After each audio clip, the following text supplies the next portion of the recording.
Hi. So in this video, I'd like to explore a topic suggested by a viewer who goes by the name Adrian Fort, Movie Reviews, Books, and Vlogs. And the topic is hauntology. Basically, I was intrigued by Adrian Fort's suggestion, mostly because I had no idea what hauntology actually is. So I thought it'd be neat to do a video with a whole lot of beginner's mind in it. So, little tip of the chapeau to you, Adrian Fort Movie Reviews, Books, and Vlogs, for catalyzing all of that with your suggestion.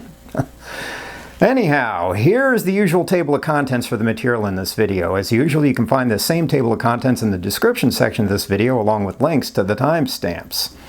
As you can see, I want to do three things. First, I want to touch upon hauntology's origin within Jacques Derrida's work. Then, I'd like to explore it in its looser and somewhat more popular sense. And finally, I want to explore some of the ways that haunting appears in our everyday lives, even if we don't necessarily recognize it as such. Anyhow, since at first I didn't even know what the word hauntology actually meant, my first visit was to Wikipedia.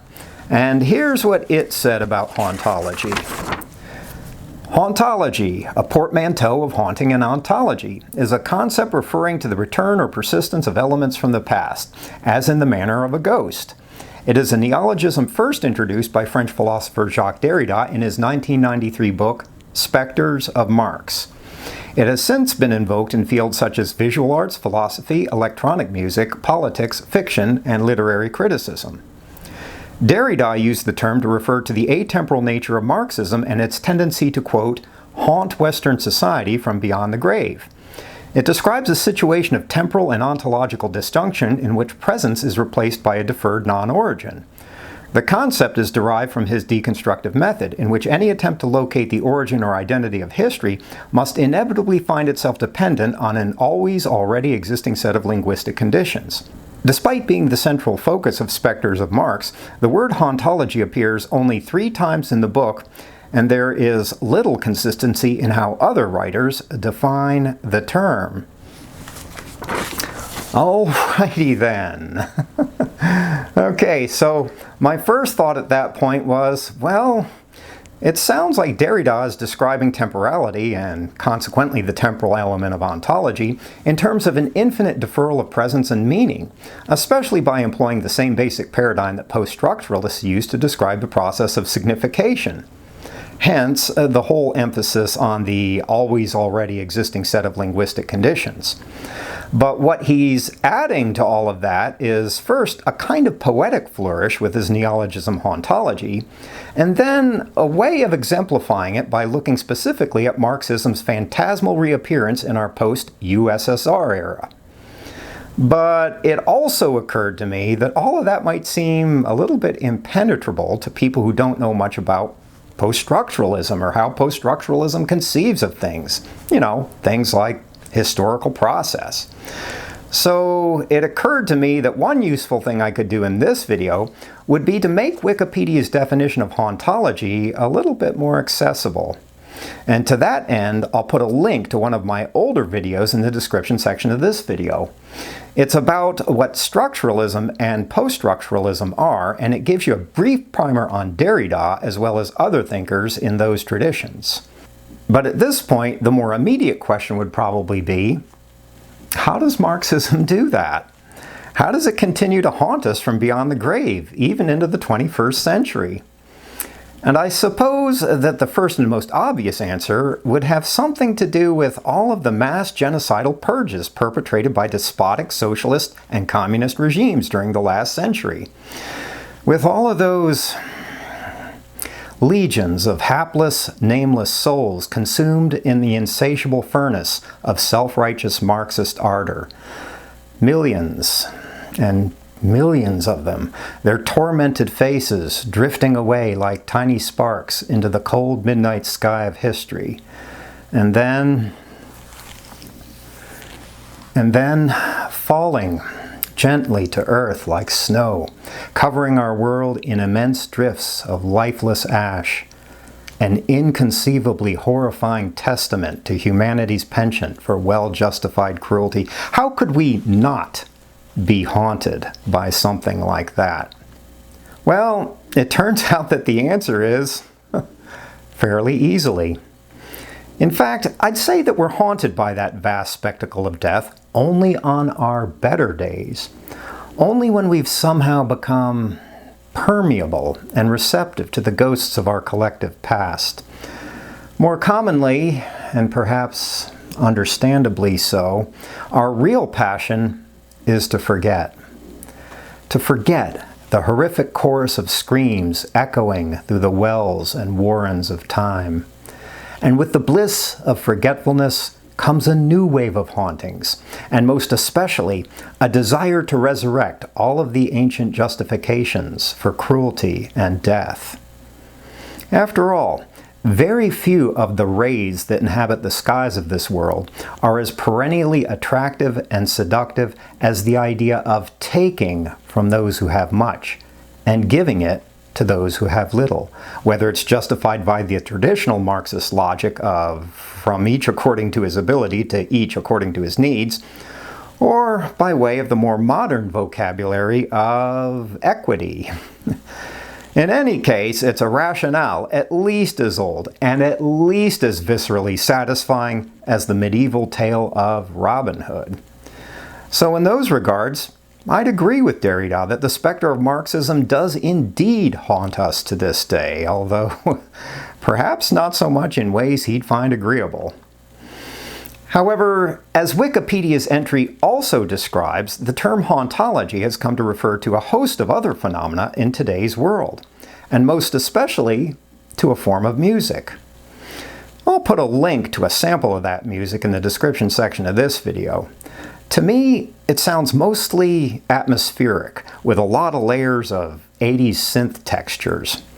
But it's supposed to draw from many other past musical influences as well. But once again, the main idea is that it has to do with a kind of musical haunting from the past, with a kind of temporal disjuncture, as Wikipedia's entry describes it. However, I'd say that that same basic motif appears in many other cultural artifacts.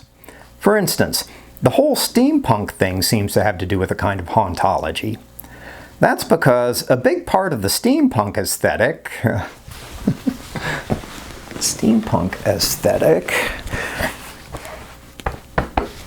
has to do with what a time traveler from the Victorian era might look like. Hence the steam of steampunk. But I'd also say that the themes of haunting and temporal disjuncture appear in today's world much more ubiquitously in the form of people's fascination with all things retro. For the most part, haunting of that type takes the form of a kind of nostalgia, a kind of longing for simpler, perhaps happier, more fulfilling times. In essence, I'd say that our fascination with all things retro is mostly about being haunted. Haunted by our loss of innocence and a corresponding loss of insouciance, especially with respect to life as we now know it. And probably that's even more true in our current era of COVID and toxic social divisiveness than it ever has been before. But in any case, at this point, I'd like to begin exploring how hauntology might be playing out in more immediately experiential and personal ways. I remember first coming into contact with that phenomenon when I was a kid collecting old stamps and coins. Philately and numismatics, if you prefer the technical terms. Anyhow, unlike a lot of collectors, I wasn't so much interested in coins that were in pristine, unsullied condition.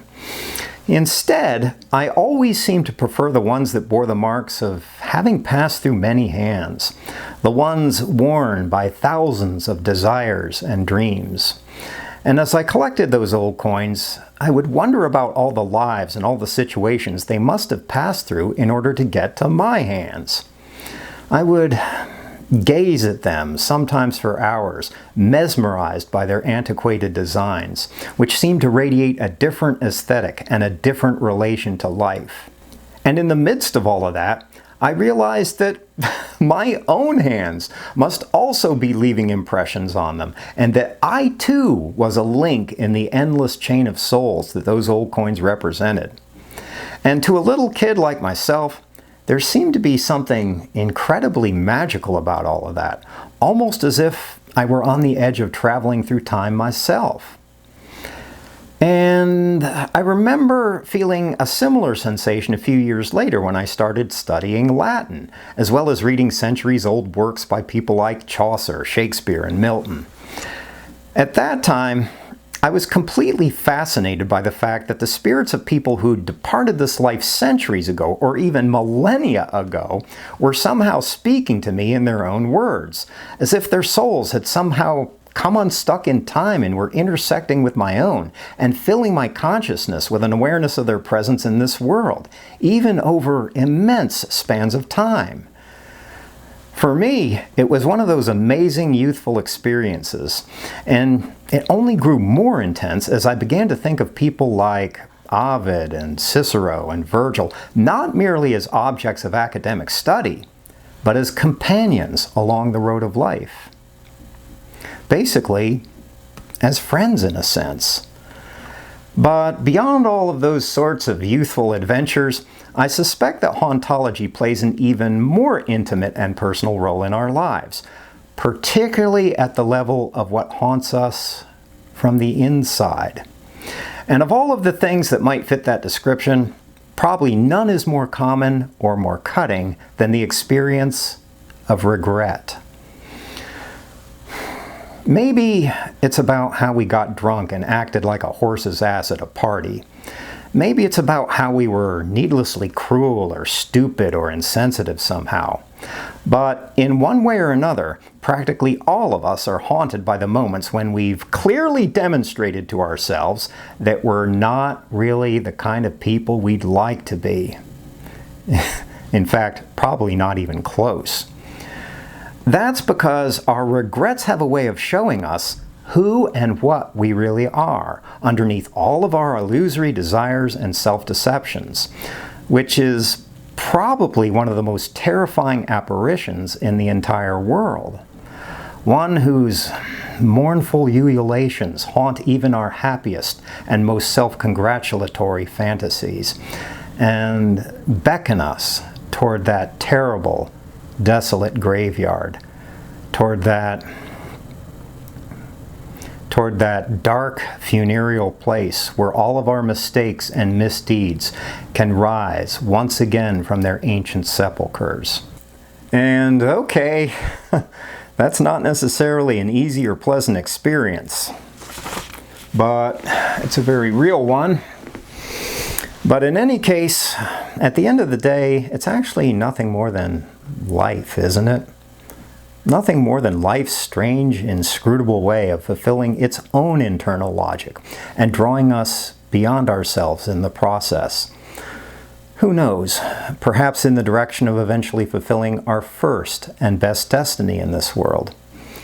And speaking of destiny, I'd say that of all the things we might regret, probably none haunts us more than what might have been, but wasn't. You know, all of our unfulfilled dreams and desires, all of the chances we could have taken, but didn't. Perhaps because we simply lacked courage at the time.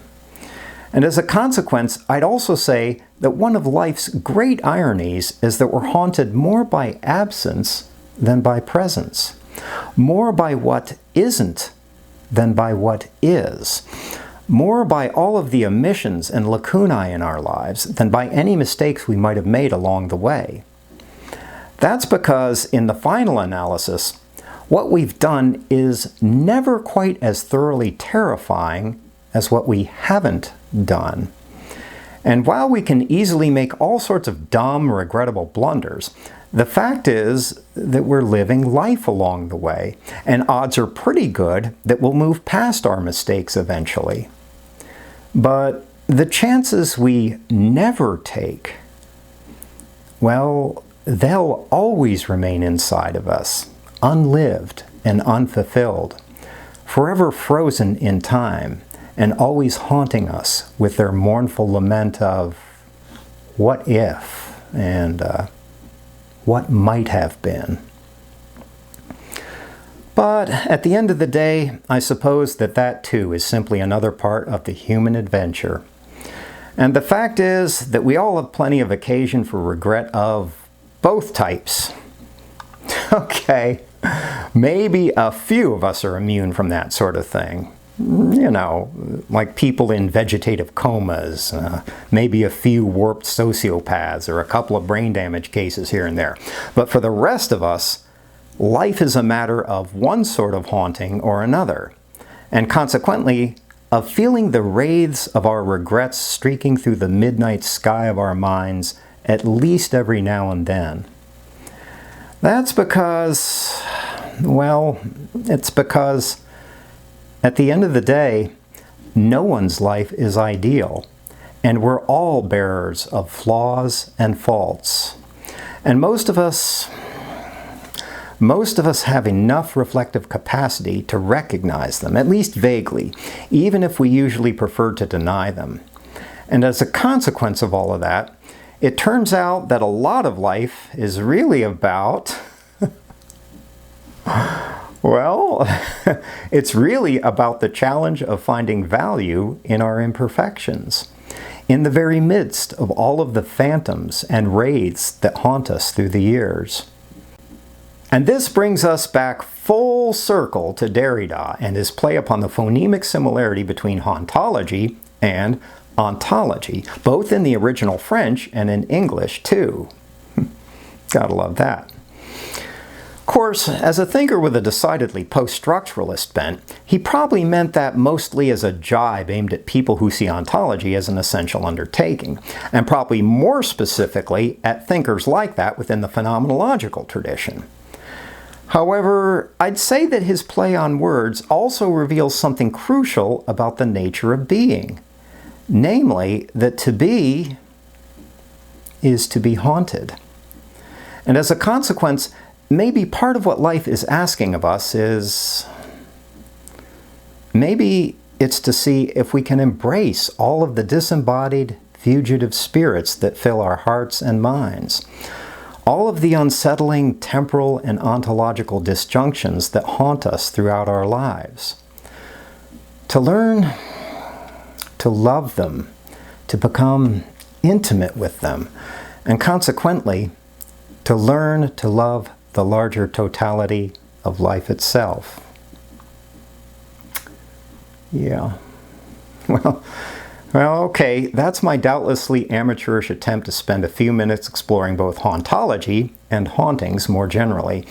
So, many thanks to all of you wonderful people out there in YouTube land for being with me on the journey, both in this video and in life itself. And, of course, as always, take care of your soul.